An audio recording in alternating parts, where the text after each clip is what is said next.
आप ही के लिए है। क्या नाम है आपका? मिस्टर करणपाल जी के लिए चुटकुला ये है कि गांव में अखाड़ा चल रहा था और अखाड़े में एक पहलवान ने कुश्ती मारी, दूसरे तो आखिरी का जो पहलवान होता है तो वो जब जीतता है तो ये कहता है कि है कोई माई का लाल जो मुझसे कुश्ती लड़े, है कोई माई का लाल। तो उस गांव में तमाम लोग पीछे पड़ जाते हैं, कोई नहीं लड़ता क्योंकि वो चाहता है कि आके मुझसे कोई हाथ पांव टूट पाए। बोले किसी ने अपनी माँ का दूध नहीं पिया है तो लोग फिर हट गए। बोले सभी लोग ना मरते, गाली देता है वो। तो चौधरी साहब खड़े हो जाते हैं। चौधरी साहब बहुत पैसे वाले होते हैं, बेहिसाब पैसा होता है उनके पास, सेठ जी होते हैं। चौधरी साहब दुबले पतले होते हैं। चौधरी साहब ने कहा कुश्ती मैं लड़ूंगा।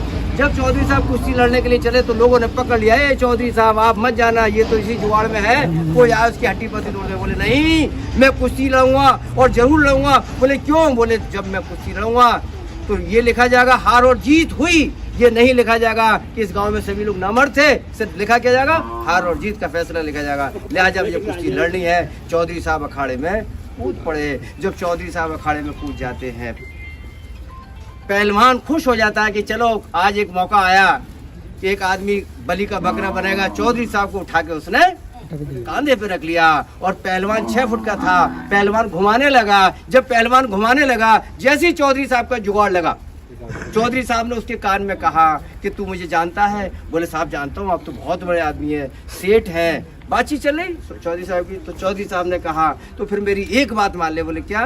बोले चित हो जा। बोले क्यों हो जाऊं चित? बोले साले 10 लाख रुपए दूंगा। पूरी जिंदगी में इस पहलवानी में तू कभी 10 लाख रुपए नहीं कमा सकता, ये मेरा दावा है। पहलवान की समझ में आई।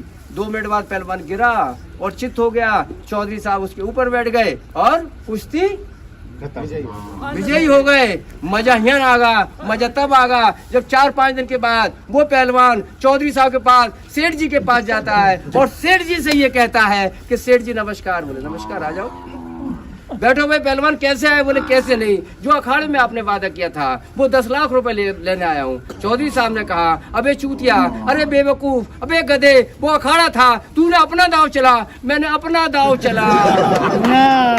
पैसे कहाँ से बीच में आ गए? तो दिमाग को दाव चल दिया। ये अखाड़ा है, दिमाग को दाव, दिमाग का काम है। तो उसने कहा तो ये सारी चीजें तेल मंगाओ।